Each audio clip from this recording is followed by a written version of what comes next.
Hi అందరికీ నమస్కారం. నేను మీ వాణి. ఇవాళ మనం ఈ వీడియోలో వెంటాడే నీడ పార్ట్ 14 వినబోతున్నాం. ఫ్రెండ్స్, మీరు కానీ మా ఛానల్ని ఫస్ట్ టైం చూస్తున్నట్లయితే ప్లీజ్ సబ్స్క్రైబ్ చేసుకోండి. అలాగే ఈ వీడియోని లైక్ చేసి స్టోరీ ఎలా ఉందో కమెంట్స్లో పెట్టండి. మరి ఆలస్యం ఎందుకు, వినిద్దామా? తన మొబైల్ కనిపించకపోవడంతో స్నేహితుడి మొబైల్ నుంచి తన అన్న వికాస్కు కాల్ చేస్తాడు విశాల్. అటువైపు నుంచి కాల్ లిఫ్ట్ చేయగానే, అన్నయ్య, నేను విశాల్ను. నా మొబైల్ పోవడంతో స్నేహితుడి మొబైల్ నుంచి కాల్ చేస్తున్నాను. వదినను హాస్పిటల్లో అడ్మిట్ చేశారా? తనకు ఎలా ఉంది? రాత్రి కొన్ని కారణాల వల్ల నేను రాలేకపోయాను అంటూ ఇంకా ఏదో మాట్లాడబోతుండగా అవతలి వైపు నుండి వికృతమైన నవ్వు వినబడింది. ఎవరు ఎవరు మాట్లాడేది? మా అన్నయ్య ఫోన్ నీ దగ్గరికి ఎలా వచ్చింది? ఆదుర్దగా అడిగాడు విశాల్ తన వికటాటహాసాన్ని కొనసాగిస్తూ. నా పేరు డాక్టర్ గోవర్ధన్. మీ వదిన డెలివరీ నేనే చేయాలనుకున్నాను. జస్ట్ మిస్ అయింది. అయినా మించిపోయింది లేదు. ఒకవేళ డెలివరీ బాగా జరిగి మీ వదిన ఐసీయూ నుంచి బయటపడితే తొందరలోనే మరో అటెంప్ట్ చేస్తాను అని చెప్పి ఫోన్ కట్ చేశాడు. మరో క్షణంలోనే అతనే కాల్ చేసి, వెంటనే టీవీ ఆన్ చేసి చూడు, మీ వదిన గురించి న్యూస్ స్క్రోలింగ్ వస్తూ ఉంటుంది అన్నాడు. దాంతో విశాల్ చాలా బాధతో రూమ్లోని టీవీ లేకపోవడంతో స్నేహితుడి మొబైల్లోనే ఆ న్యూస్ ఛానల్ ఆన్ చేశాడు. ఆ ఆగంతకుడు చెప్పినట్లుగానే హాస్పిటల్లో తన వదిన మీద మర్డర్ అటెంప్ట్ జరిగిన విషయం స్క్రోలింగ్లో వస్తూ ఉంది. ఆమెను ఐసీయూలో ఉంచినట్లు కూడా చెబుతున్నారు. బయట వెయిట్ చేస్తున్న తన అన్న వికాస్ను కూడా చూపిస్తున్నారు. దుఃఖం పొంగుకొచ్చింది విశాల్కి. అయితే ఆ స్క్రోలింగ్లో హాస్పిటల్ పేరు కనిపించడంతో ఊపిరి వచ్చినట్లయింది. వెంటనే ఆ హాస్పిటల్ ఫోన్ నంబర్ కోసం గూగుల్లో సెర్చ్ చేసి ఆ నంబర్కు కాల్ చేశాడు. ఐసీయూ బయట తల పట్టుకొని విచారంగా కూర్చుని ఉన్న వికాస్ దగ్గరకు వచ్చింది డాక్టర్ ఆండాల్. అతని తలపైన చేయి వేసి, ప్రమాదమేమీ లేదు మిస్టర్ వికాస్. కాకపోతే అర్జెంటుగా సిజేరియన్ చేసి బిడ్డను బయటికి తీయాలి.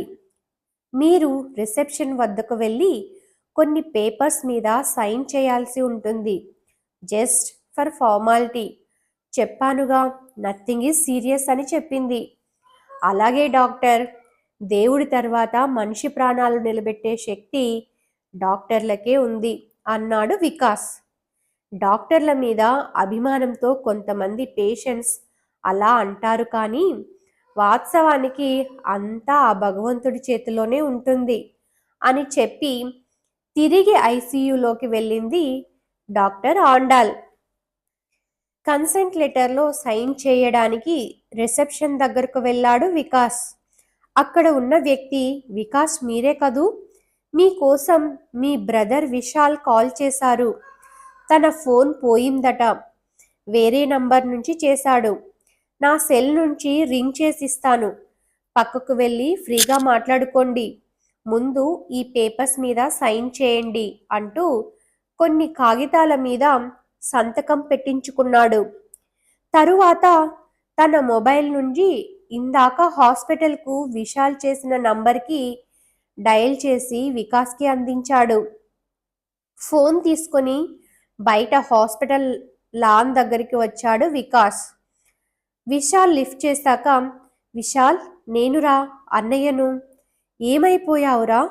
నీకోసం ఎంత టెన్షన్ పడ్డాననుకున్నావు అంటూ ఉండగానే అటువైపు నుంచి విశాల్ బిగ్గరగా ఏడ్చేశాడు. విశాల్, నువ్వు ఏడవడమేంటి? ఏమైందిరా? ఆందోళనగా అడిగాడు వికాస్. అన్నయ్య, ముందు వదినికి ఎలా ఉందో చెప్పు. నీ కోసం కాల్ చేస్తే ఎవరో గోవర్ధన్ అనే వ్యక్తి లిఫ్ట్ చేశాడు. వదినను చంపాలని ప్రయత్నించినట్లు చెప్పుకున్నాడు. టీవీ ఆన్ చేసి స్క్రోలింగ్స్ చూడమన్నాడు. తొందరలో మరో అటెంప్ట్ చేస్తానన్నాడు. నువ్వు ఇంత టెన్షన్లో ఉండి కూడా నా కోసం ఆలోచిస్తూ ఉండడంతో ఏడుపు ఆగలేదు అన్నాడు విశాల్. జరిగిన సంఘటనలు విశాల్కు చెప్పడం ప్రారంభించాడు వికాస్. వదినకు హఠాత్తుగా నొప్పులు రావడంతో హాస్పిటల్లో జాయిన్ చేసి వెంటనే నీకు మావయ్య వాళ్లకు కాల్ చేశాను. నువ్వు వెంటనే బయలుదేరుతున్నట్లు చెప్పావు. ఇక్కడ హాస్పిటల్లో ఆందోళన పడాల్సిన అవసరం లేదని చెప్పడంతో అదే విషయం నీకు చెబుదామని, వెంటనే బయలుదేరాల్సిన అవసరం లేదని చెబుదామని కాల్ చేశాను. కానీ ఎన్నిసార్లు కాల్ చేసినా నువ్వు లిఫ్ట్ చేయలేదు. మీ ఫ్రెండ్ సుమంత్కి కాల్ చేశాను, అతడు కూడా లిఫ్ట్ చేయలేదు. మా మామయ్య గారు విజయవాడ నుంచి బయలుదేరారు కదా, దారిలో ఆ తోట దగ్గర ఆగి మీకోసం చూడమన్నాను. కాసేపటికి మామయ్య గారు ఫోన్ చేసి అక్కడ మీరెవ్వరూ లేరని, ఒక వ్యక్తి కనపడి తన పేరు గోవర్ధన్ అని చెప్పాడని చెప్పారాయన. ఇక హాస్పిటల్లో డాక్టర్ ఆండాలు గారు కిందకి వెళ్ళి ఒక ఇంజెక్షన్ తీసుకుని రమ్మన్నారు. నేను వెళ్ళబోతూ ఉండగా అత్తయ్య కాల్ చేశారు. నా ఫోన్ శ్రేయకు ఇచ్చి నేను కిందకి వెళ్ళాను. ఆ సమయంలో ఒక వ్యక్తి నాకు డాష్ ఇచ్చాడు. తన పేరు డాక్టర్ గోవర్ధన్ అని చెప్పాడు. కిందకి వెళ్ళిన నాకు టీవీలో ఒక హాస్పిటల్లో అజ్ఞాత వ్యక్తి ఒక యువతిపై అత్యాచారం చేసి హత్య చేసినట్లు న్యూస్ వస్తోంది. నాకు అనుమానం వచ్చి రిసెప్షన్లో ఆ హాస్పిటల్లో గోవర్ధన్ పేరుతో ఎవరైనా డాక్టర్ ఉన్నారేమని వివరించాను. ఎవరూ లేరని వాళ్ళు చెప్పడంతో వెంటనే డేంజర్ అలారం మోగించమని చెప్పి నేను పైకి వెళ్ళాను. అప్పటికే ఆ వ్యక్తి పారిపోయాడు. మీ వదిన బాత్రూంలోకి వెళ్ళి తలుపు వేసుకోవడంతో అతని నుంచి తప్పించుకుంది. వెంటనే మీ వదినను ఐసీయూలోకి మార్చారు. ఇప్పుడే డాక్టర్ ఆండాల్ గారు మాట్లాడారు. ఇంకాసేపట్లో సిజరేన్ చేస్తారట. రిపోర్ట్స్ ప్రకారం ప్రమాదమేమీ లేదని చెప్పారు. నా ఫోన్ ఆ దుర్మార్గుడి దగ్గర ఉండిపోయినట్లుంది. నువ్వు కాల్ చేసినప్పుడు భయపెట్టి ఉంటాడు. ఇక మన అమ్మా నాన్నలు ఇంటి దగ్గర మా బాబును చూసుకుంటూ ఉన్నారు. వాళ్లకు ఇక్కడ జరిగిన విషయాలేవీ తెలియవు. తన విషయాలు చెప్పడం ముగించాడు వికాస్. తరువాత ఇక నీ విషయం చెప్పు. ఇప్పుడు నువ్వు ఎక్కడ ఉన్నావు? నీ ఫోన్ ఏమైంది అని అడిగాడు. అటువైపు నుంచి విశాల్ మాట్లాడుతూ, మేము మామిడి తోటలో పార్టీ చేసుకుంటున్న విషయం నీకు ముందే చెప్పాను కదా. నేను లైట్ డ్రింకర్ని, ఆ విషయము నీకు తెలిసిందే. ఇక నా ఫ్రెండ్ సుమంత్ అయితే జస్ట్ కంపెనీ కోసం టేస్ట్ చూశాడు అంతే. కానీ ఎందుకో అప్పుడు మాకు తెలియని మత్తు కమ్మేసింది. సుమంత్ అయితే లేచి నిలబడే పరిస్థితిలో లేడు. పార్టీ ముగిసి అందరూ బయలుదేరుతున్నారు. ఆ సమయంలో బైక్ డ్రైవ్ చేయడం మంచిది కాదని సుమంత్ అక్కడే చెట్ల కింద కాసేపు పడుకొని బయలుదేరుతానన్నాడు. అతనికి తోడుగా నేను కూడా పక్కనే పడుకున్నాను. కొంతసేపటికే సుమంత్ నా చేతులతో తన గొంతు నొక్కుకుంటున్నాడు. బలవంతంగా అతన్ని లేపాను.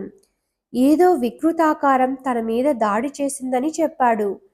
నేను అతనికి ధైర్యం చెప్పి పడుకోబెట్టాను. ఇంతలో నీ దగ్గర నుంచి కాల్ వచ్చింది.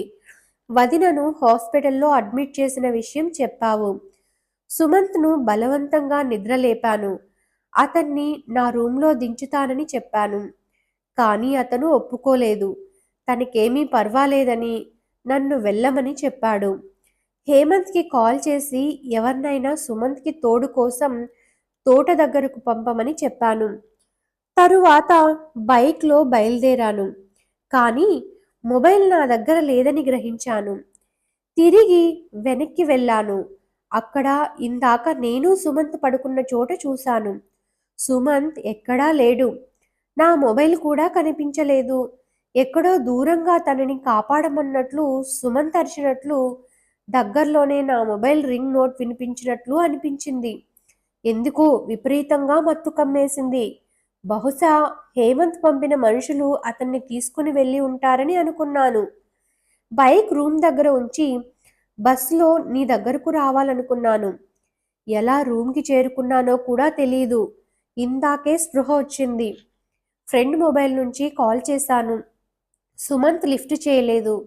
నీకోసం చేస్తే ఆ ఆగంతకుడు లిఫ్ట్ చేశాడు అని జరిగిందంతా చెప్పాడు విశాల్. ఓకే విశాల్, జరిగిన దానిని బట్టి నీకు సుమంత్కు ఎవరో డ్రింక్లో మత్తు మందు కలిపినట్లు అనిపిస్తోంది. సుమంత్ కనబడితే గాని అసలు విషయాలు తెలియవు.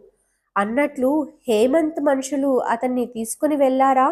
ప్రశ్నించాడు వికాస్. లేదు, వాళ్ళు వచ్చేసరికి అక్కడ ఎవరూ లేరట అని చెప్పాడు విశాల్. ఓకే విశాల్, నా ఊహ ప్రకారం సుమంత్ కాసేపటికి బైక్లో బయలుదేరి ఉండొచ్చు. అతనికి యాక్సిడెంట్ అయి ఉండొచ్చు అనిపిస్తోంది. పెద్ద యాక్సిడెంట్ అయి ఉంటే విజయవాడలో చేర్చి ఉంటారు. అక్కడ హాస్పిటల్స్లో ఎంక్వైరీ చేయించు. నేను కూడా అత్తయ్యతో చెప్పి వాళ్లకు తెలిసిన హాస్పిటల్స్లో అడ్మిట్ అయ్యాడేమో కనుక్కోమని చెబుతాను. నువ్వు వెంటనే బయలుదేరాల్సిన అవసరం లేదు. సుమంత్ విషయం తెలిసాకే బయలుదేరవచ్చు. ఇక అమ్మ వాళ్లకు కాల్ చేస్తాను. ప్రస్తుతానికి నాన్న ఫోన్ తెప్పించుకొని నా దగ్గర ఉంచుకుంటాను అని ఫోన్ పెట్టేశాడు.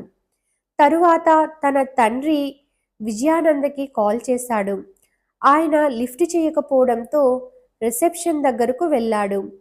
నాన్నగారికి కాల్ చేస్తే లిఫ్ట్ చేయలేదు. మీ ఫోన్ మరి కాసేపు నా దగ్గర ఉంచుకోనా అని అభ్యర్థనగా అడిగాడు. అలాగేనండి అన్నట్లు ఆపరేషన్ మొదలయింది.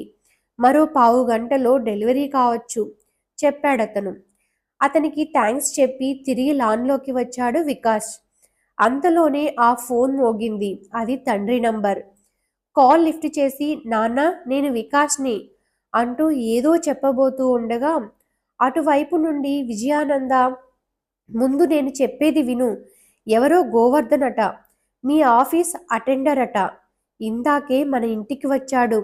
మనవడిని, అదే నీ కొడుకు విభవ్ని నువ్వు హాస్పిటల్స్కి తీసుకురమ్మన్నావని చెప్పాడు. నేను బయలుదేరుతున్నానని, నేనే తీసుకుని వస్తానని చెప్పాను. అయినా అతను కదల్లేదు. అతడిని చూసి మన ఆల్సేషియన్ ఒకటే మురుగుతోంది. దాంతో వెళ్ళిపోయాడు. వెంటనే నీకు కాల్ చేశాను. వెళ్తున్న అతని ఫోన్ మోగింది.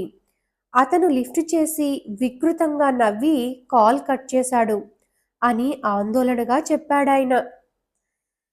Thanks for watching friends. Story ఇంకా ఉంది. వెంటనే మీకోసం నేను నెక్స్ట్ పార్ట్ని మన ఛానల్లో అప్లోడ్ చేస్తాను.